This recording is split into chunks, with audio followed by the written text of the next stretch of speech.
Hey y'all, it is the beginning of February. It is a balmy 70 degrees today, absolutely beautiful day. And 2 weeks ago, we were at about 17 degrees. So we've had a little bit of a swing in temps. I'm going to do a quick garden tour, show you guys what's going on in the garden right now, how my plants were affected by the freeze, talk a little bit about my plans for what I'm going to do this month to get everything ready for some spring gardening. So let's go. Okay, I'm going to start off with my newest garden bed. This is the one that I put in just this past October. I've done a whole series on it. And things are looking about as expected. My heartleaf hibiscus, my hibiscus martianus, is completely died back. I don't know if this is going to come back. It is considered a short-lived perennial, so we'll see how that does. Of course, my yaupon holly is doing just what yaupon hollies do, which is not a whole lot of anything, which is good. Right skullcap. This is one of two. These are evergreen, and freeze didn't seem to bother them at all. Of course, I've got a Zexminia over here. I've got a couple of these. I gotta get closer because you can't even see them.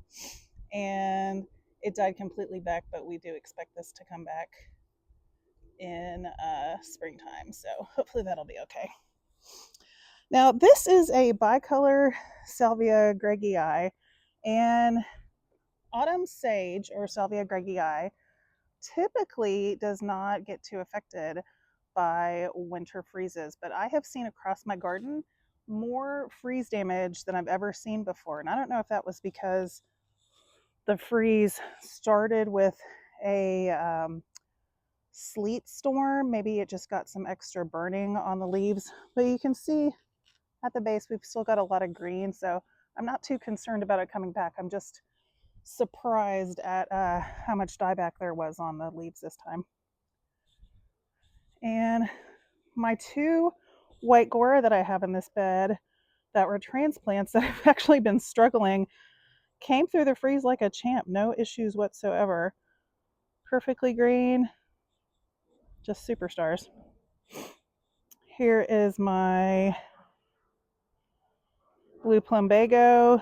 Expected this to die back, so that's not a big surprise, but again, it's a perennial, it'll cut back.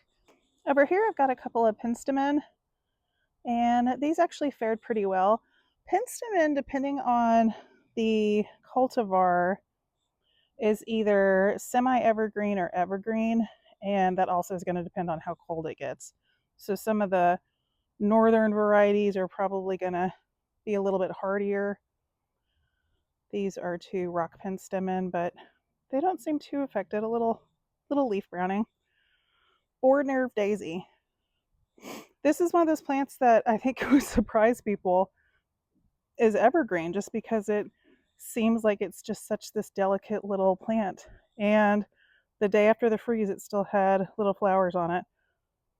So, love my four nerve daisy. More right skullcap. This is another gora. This is the pink version. And you can see I had a lot of leaf dieback, but the base is still really green, so just needs a little bit of pruning. My two echinacea that I had over here, both completely died back. You can't even see them.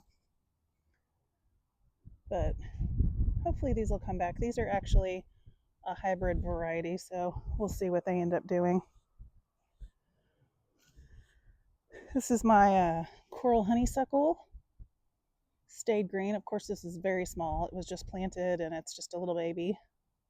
But this is an evergreen. This is another salvia. This was a little propagated transplant. Still looks pretty good. Now, my midnight oil monarda was kind of having some problems before the storm. It had some powdery mildew. So you can see there was a lot of leaf dieback, but there's still a lot of green leaves. So pretty much what we expected.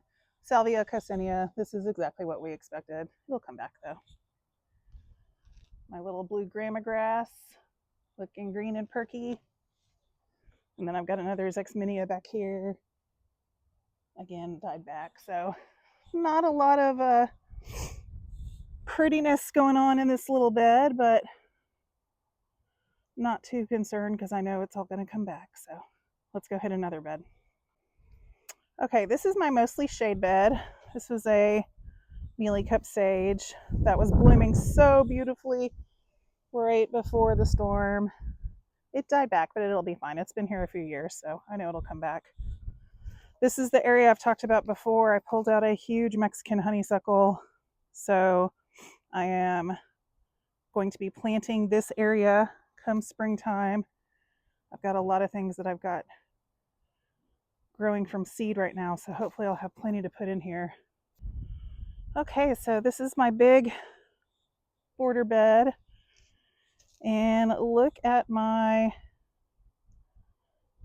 Engelmann daisy. So this looks like a weed. It is not. It is not a dandelion. It is an Engelmann daisy, which is a Texas native, and evergreen. Absolutely beautiful. Can't wait till this starts blooming. I just bought one of these. I often will just get one plant if it's something new to me, just to see how it does in my garden before I buy more. Super excited about this one. Now this is the Salvia greggii. This is one of my white ones. Basically got no damage whatsoever. Looks absolutely fine. This one's been established for about a year, so maybe the other ones that just were a little bit newer weren't doing as well. We'll see. And I've got a Henry Dulberg salvia over here. This is a type of mealy cup sage. And look at that basil rosette, still super green. And I'll be leaving these stems just for a couple more weeks, and I'll probably cut them down and do the chop and drop method. So cut them off, leave them in place to nourish the ground, and also any bugs that might be living on the stems can get to stay in place. All right, so this is a rock rose. This is my Ellen's Legacy, which gets the maroon flowers. Got a lot of dieback, but it was kind of looking a little raggedy before the freeze even happened. Another of my tropical sage, looks pretty good. Another Salvia greggii that looks really good. And I have a lot of something coming up over here. I think this might be purple coneflower, but I'm not 100% sure. But this is my spotted bee balm. And besides a little bit of dieback at the top, I mean, it doesn't really look like it was affected at all. And I've got a penstemon over here looking really green. Now this Henry Dulberg does not have a green rosette at the base, but not too concerned. I know he'll come back. And then this Gora has no green at the base. So it's just really interesting to see how the same plant does so differently in different parts of your garden, right? Got some echinacea, Damianita, evergreen, some lavender, did not get affected at all.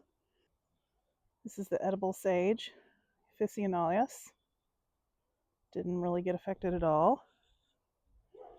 Another one of my white Gora, still got a lot of green to it. And I can't remember if my last video was talking about pulling up this big gold lantana that I had here, and I pulled it up. So we're going to have a lot of room to plant some new stuff come springtime. And of course the Flamicanthus died back. That's expected. And again, we're going to keep this up just until springtime. Cut it down, do a little chop and prop. Bat face Cupfia died back.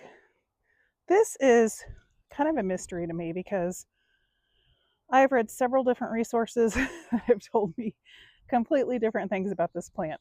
One said it was evergreen, one said it was a perennial, one said it was an annual. So I really have no idea what to expect.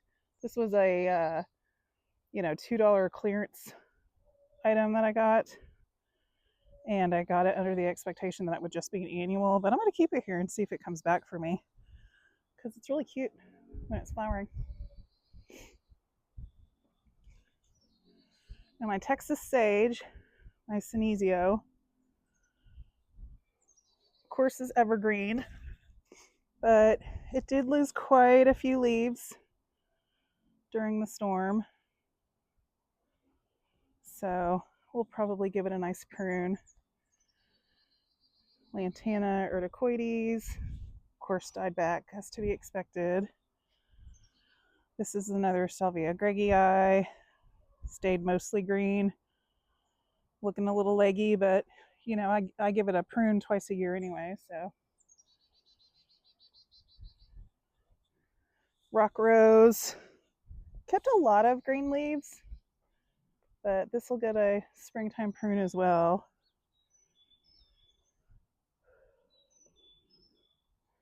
This is my Peggy Martin rose I planted about a week before the storm, and this was the only thing in my yard that I covered up because I wanted to make sure it was protected. She looks pretty good. This is a wax myrtle that had in the ground about a month. I think I probably need to water it quite a bit, and I've got some roots that are kind of coming up. I guess I didn't do a great job getting this deep enough, so I need to baby this guy a little bit. Now this is my southern bed, and even though it is south, it is lined by a bunch of trees on my neighbor's side, and so it gets quite a bit of shade. And I've had some problems with some of my sun-loving plants over here. They just are not quite as vigorous as they are in other beds. But this spring, I plan on expanding this bed. I'd like to pull it out probably 4 or 5 feet, just make it a lot deeper. So I've already got a little bit of cardboard down. I also want to make it longer and have it go all the way to my shed. So this is going to be kind of my big project for this spring that I'm going to be starting on pretty soon. All right, coming along my side bed. This is my sunshine ligustrum. Normally not a fan of ligustrum. This one is a hybrid that is sterile. It's actually really pretty. It's got these like chartreuse leaves. Lost quite a bit of leaves during the storm, but it's coming back. This is another coral honeysuckle that I have had kind of issues with. I've had it in the ground actually about 2 years, and I've moved it. So I moved it to this location last summer, but it stayed green, so hopefully it'll finally take off this year. Flamicanthus, Salvia coccinea. This is another Senesio, and this one is a different cultivar. This one tends to stay a little more airy. It doesn't have quite the compact, dense leaves as my other one. I don't know what the two varieties are, but I typically prune this one in the springtime. So this is my Barbados cherry. This is kind of the one thing that I'm a little sad and worried about. There are two species of Barbados cherry, and this is the glabra, which is the Texas native, and it is evergreen in zones 9 and up, and we're like 8B, 9A. So I'm hoping it's going to come back from the roots. I guess we'll see. Another rock rose, again, lots of green, but it'll need a good prune. And this is one of my other Salvia greggii that just does not look great. So I don't know. Like I said, it's really weird how the same plant will do great in one part of your garden and then just kind of fizzle out in another. But I'm confident it'll come back. These things are tough as nails, so. And then I've got a Mexican mint marigold. All right, so that was a quick look at what is going on in some of my backyard gardens. I've got my work cut out for me for the springtime. I've got a lot of things going on. In addition to obviously just doing some pruning and cleaning up, I have planted about 19 varieties of seeds, different things, penstemon and agastache and all kinds of things. So I plan on doing a lot of planting, hopefully come mid to end of March. So come back and you can see what we're doing and hopefully get some ideas, and hopefully you guys are able to enjoy some beautiful weather like I am today. I'll see you next time.